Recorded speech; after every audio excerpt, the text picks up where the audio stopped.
Autoline Daily is brought to you by Bridgestone, passion for excellence. Here are today's top headlines. Volkswagen may not get Porsche after all. Toyota's residual values are not going down. And President Obama can't have a hybrid. Up next, we'll be back with the news behind the headlines.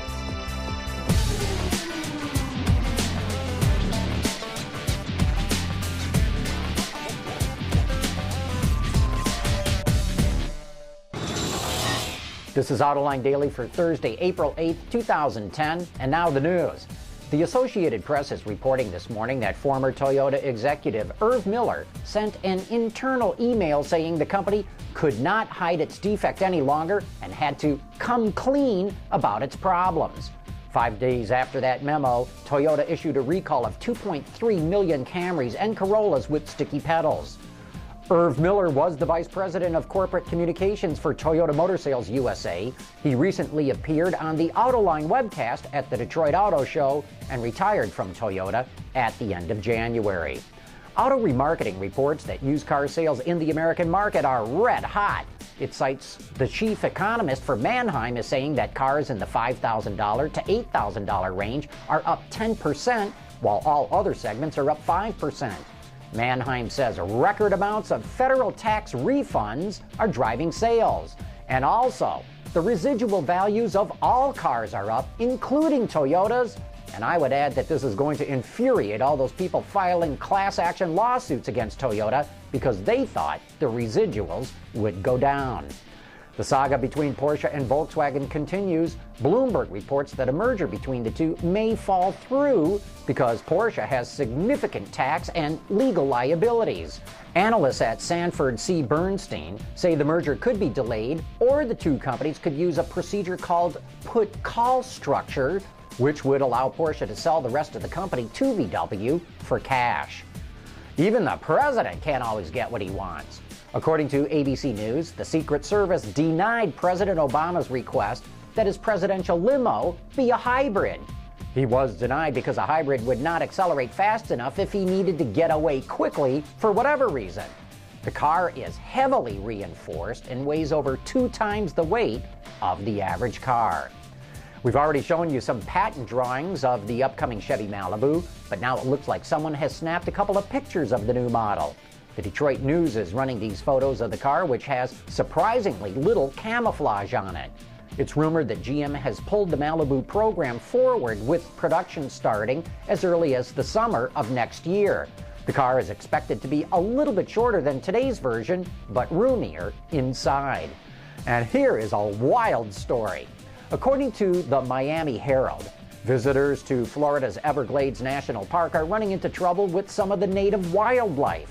Their cars are being attacked, dismantled, and eaten. No, it's not what you're thinking. The usual suspects like snakes and gators aren't to blame. These attackers come from above. It seems that area vultures have developed an appetite for car parts. Specifically, they've taken a liking to rubber, dining on windshield wipers, door seals, and sunroof moldings, but they'll settle for vinyl too. The park has tried several anti-vulture tactics, like yelling at the birds, but the results have been mixed. So far, it's received 7 complaints and 1 lawsuit for $700 to cover for repairs. Coming up next, we're going to take a look at a vehicle that can drive without a driver. Introducing Bridgestone's 3rd generation of run-flat tires with groundbreaking new Bridgestone technologies. Bridgestone run-flat tires offer improved ride comfort, lower rolling resistance, and improved wear while giving you the peace of mind and comfort you need. Autonomous vehicles are still probably at least a decade away for civilian uses, but the U.S. military is pushing hard to have them in action much sooner than that. Check out this test vehicle. It's a test mule for an unmanned ground vehicle, or UGV. It's a 6-wheeled vehicle with each wheel individually powered by an in-hub electric motor. Power comes from a hybrid system using lithium batteries and a diesel engine that drives a generator. It has a top speed of 50 miles an hour, or 80 kilometers. The UGV weighs 9.3 tons but can still be transported in a C-130. Autonomous vehicles are simply vehicles that can drive themselves. Amazingly, there's no one inside this thing. nor is it radio controlled by someone with a joystick.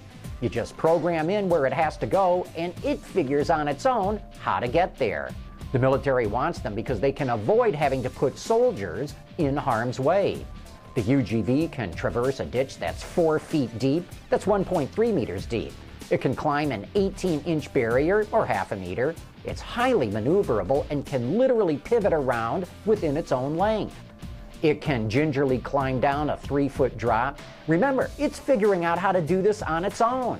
It can easily scale over a pile of loose rocks or cinder blocks. This vehicle, which is being developed by Tardec and Carnegie Mellon University, is undergoing intensive testing. Besides its autonomous technology, it's also developing an advanced suspension, lightweight materials, and its hybrid powertrain. Hey, don't forget to tune in tonight when our guest is going to be Larry Erickson, the head of the Automotive Design School at the College for Creative Studies. If you want to learn about where automotive design is headed in the future, tune in tonight at 7 p.m. Eastern for Autoline After Hours. And that's it for today's top news in the global automotive industry. Thanks for watching. We'll see you tomorrow.